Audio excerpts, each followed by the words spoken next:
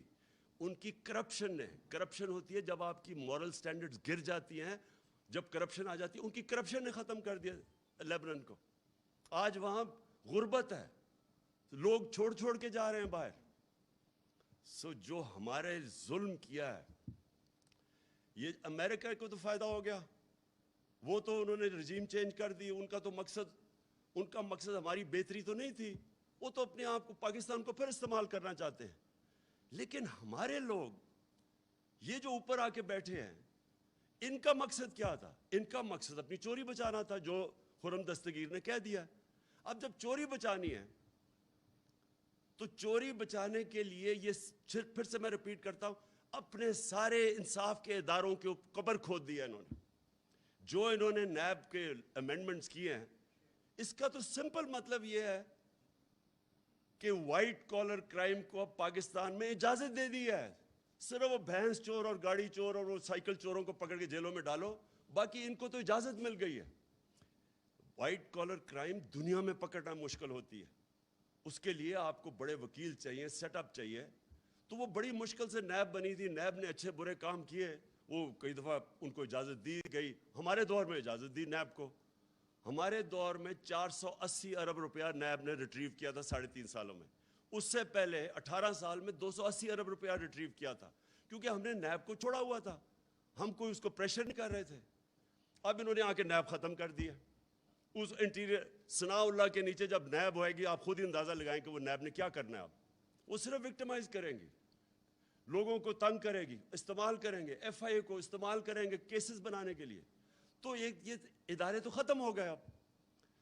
لیکن سب سے امپورٹنٹ چیز یہ, میں پھر سے ریپیٹ کرتا ہوں, انہوں نے اس ملک کی اخلاقیات کے اوپر جو ظلم کیا ہے, ان چوروں کو اوپر بٹھا کے, اور ان چوروں کو اپنی چوری بچانے کے لیے, اب این آر او لینے کے لیے, اب یہ جو کریں گے ملک کے ساتھ, میں آپ کو یقین دلاتا ہوں پاکستان کو کسی دشمن, بیرونی دشمن کی ضرورت نہیں ہے. یہ وہ کام کر دیں گے جو کوئی دشمن نہیں کر سکتا. یہ اندر سے ملک کو تباہ کریں گے. اور آپ کے سامنے ہے کہ چلتی ہوئی, ابھی شوکت طرین نے آپ کو فگرز دکھا دی کہ ہر چیز پازیٹیو تھی پاکستان کی. انڈسٹریل گروتھ پازیٹیو تھی, ایگریکلچر, وہ بھی جمشید چیبہ نے نہیں بتایا, وہ بتانا تھا کہ ایگریکلچر گروتھ اوپر جا رہی تھی. ہر سروسز انڈسٹری, آئی ٹی کے اندر ہم نے چینجز لے کے آئے تھے. پاکستان کی ایکسپورٹ جو اصل چیز ہے جس سے ملک اوپر جاتا ہے, ایکسپورٹس اوپر جا رہی تھی. اوورسیز پاکستانی نے کانفیڈنس تھا پاکستان میں, ریمیٹنسز ریکارڈ بھیج رہے تھے. اور وہ ٹائم جو کہ سب سے مشکل ٹائم تھا, پہلے بینکرپٹ اکانومی, اس کو سٹیبلائز کرنا, پھر کرونا آ گیا, پھر کموڈیٹی سپر سائیکل آ گیا, اس سارے میں سے نیویگیٹ کر کے ملک کو نکال رہے تھے. میں نے اور شوکت نے جب جا کے نیوٹرلز کو سمجھایا کہ پولیٹیکل انسٹیبلٹی ملک نہیں افورڈ کر سکتا, بڑی مشکلوں سے, کیونکہ ایک انٹرنیشنل سپر سائیکل آیا ہوا ہے, ہمارے پاس فورن ایکسچینج کی کمی ہے, ہمارا روپیہ, ہمارا کرنسی افیکٹ ہوگی پولیٹیکل انسٹیبلٹی سے. یہ بالکل اس سازش کو روکیں, کیونکہ سب سے پہلا امپیکٹ پڑنا تھا ہماری کرنسی کے اوپر, فورن ایکسچینج پہ, جیسی انسٹیبلٹی ہونی تھی, اور وہی ہوا. اور وہی نہیں ہوا جو اس کے امپیکٹ پڑے. اور یہ جو 3 سال سے لگے ہوئے تھے, مہنگائی اور نااہل ہے, ہمیں پوری طرح پتا تھا کہ ان کو نہ سمجھ تھی اکانومی کی, کیونکہ اگر کرتے تو 10 سال جو پہلے انہوں نے کیا تھا, ہمیں تو پتا تھا کیا کرنا ہے. ان کی کوئی تیاری نہیں تھی, صرف ایک تیاری تھی کہ این آر او انہوں نے لینا تھا. اس کے اندر آپ کے سامنے ساری آج اکانومی نیچے جا رہی ہے, پاکستان ڈی سٹیبلائز ہوا ہے, عام لوگوں کے لیے مہنگائی وہ ہوئی ہے ان کے 2 مہینے میں جو ہمارے 3.5 سال میں اس طرح کی مہنگائی نہیں ہوئی. ہمارے اوپر بھی کموڈیٹی سپر سائیکل تھا, ہم نے بھی ڈیل کرنا تھا کرونا کے ساتھ, ہم بھی آئی ایم ایف پروگرام میں تھے, تو ہم تو 2.5 سال سے آئی ایم ایف پروگرام میں ہیں, ہم نے کیوں نہیں ایسی مہنگائی کی. انہوں نے آتے ساتھ ہی سارا کچھ یا ہمارے پہ ڈال رہے ہیں یا آئی ایم ایف پہ ڈال رہے ہیں, کیونکہ ان کی سوچ ہی صرف اپنی ذات کے اوپر تھی, جو خرم دست گیا. ہمارا تو مقصد یہ تھا کرپشن بچانا. تو میں آخر میں, آج میں پاکستانیوں کے سامنے کہ دیکھیں یہ ایک جینوئن پاکستان میں ایک آ گیا ہے کراس روڈ, یا ادھر جا سکتے ہیں یا ادھر جا سکتے ہیں. وہ نیوٹرل بیچ میں راستے کا وہ گیئر ہی نکل گیا. فیصلہ اب ہم نے کرنا ہے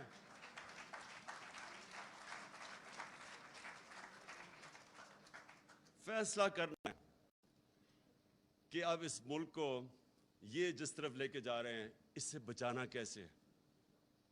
یہ جو اگر ان کا کسی کا خیال ہے, میں ریپیٹ کرتا ہوں کہ ہم جناب امریکہ کے پیر پکڑیں گے, وہ ایمبیسڈر کے پاس بھی پہنچ گیا ہوگا, وہ مجھے پتہ ہے مفتاح اسماعیل, میں امیجن کر رہا ہوں کہ وہاں جا کے ایسے ہاتھ جوڑ کے بیٹھ گیا ہوگا کہ جی میں آپ کے جوتے پالش کر دوں, اگر آپ نہیں کرتے تو میں شہباز کو بلا لیتا ہوں, وہ اور زیادہ اچھے کرتا ہے جوتے پالش. اس سے کوئی فرق نہیں پڑنے لگا. امریکن مائنڈ کو سمجھے, ان کی بڑی سمپل فلسفی ہے, دیر از نو فری لنچ. ہر چیز کی قیمت ہے, اور وہ جو قیمت ہے وہ اگر پاکستان اگر وہ قیمت ہم ادا کرنے کے لیے تیار ہیں تو سارا نظریہ پاکستان کو دفن کرنا پڑے گا. بڑا عظیم اس کا نظریہ تھا, اور اس کا نعرہ تھا کہ پاکستان کا مطلب کیا, لا الہ الا اللہ. یہ بڑا عظیم نعرہ ہے, یہ خودداری کا نعرہ ہے, غیرت کا نعرہ ہے. یہ کبھی بھی یہ ایک چھوٹے سے آدمی کو بڑا آدمی بنا دیتا ہے, لا الہ الا اللہ. ایک عام آدمی لا الہ الا اللہ کے اوپر خودداری آ جاتی ہے, اس پہ غیرت آ جاتی ہے, رسپیکٹ کرتے ہیں لوگ اس کو. یہ جو آپ جھکتے ہیں, اور مجھے شرم آتی ہے کہ جس طرح انہوں نے ہمارا دنیا میں ذلیل کیا اب تک, جا کے جس طرح پرچیاں پکڑ کے اس کے اوباما کے سامنے بیٹھے ہوں, جس طرح پتہ نہیں وہ کوئی اس کا کوئی پتہ نہیں گیا ماسٹر ہے اس کا. اور دوسری طرح وہ اچھا اوباما تو دور کی بات ہے, یہ امریکن ایمبیسڈر کے سامنے آپ کو دیکھنا پڑے گا کیسے گرتے ہیں.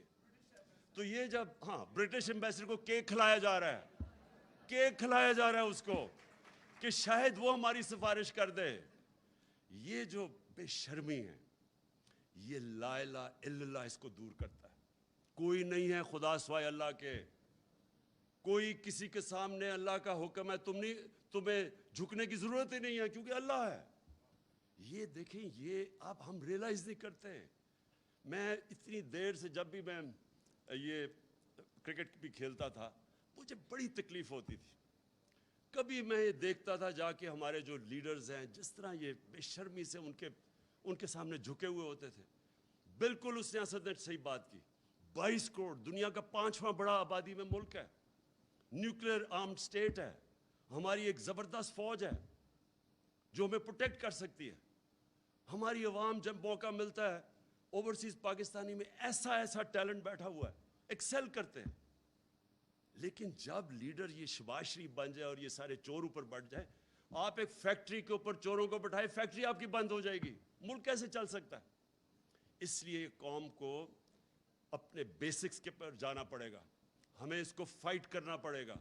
میں اس کو جہاد سمجھتا ہوں, حقیقی آزادی کی یہ جہاد ہے, اور اس کے لیے میری آج ساری قوم کو ہے کہ میں نے تو کسی صورت اس کو ایکسیپٹ نہیں کرنا. میں نے تو جو بھی ہو جائے میں نے ان چوروں کا مقابلہ کرنا ہے. میرا صرف آخری ایک سوال ہے اپنے نیوٹرل سے, صرف اس پہ میں ختم کر رہا ہوں اپنی تقریر, کہ اگر گھر کے اوپر ڈاکہ پڑے تو کیا چوکیدار نیوٹرل ہو سکتا ہے؟ Thank you.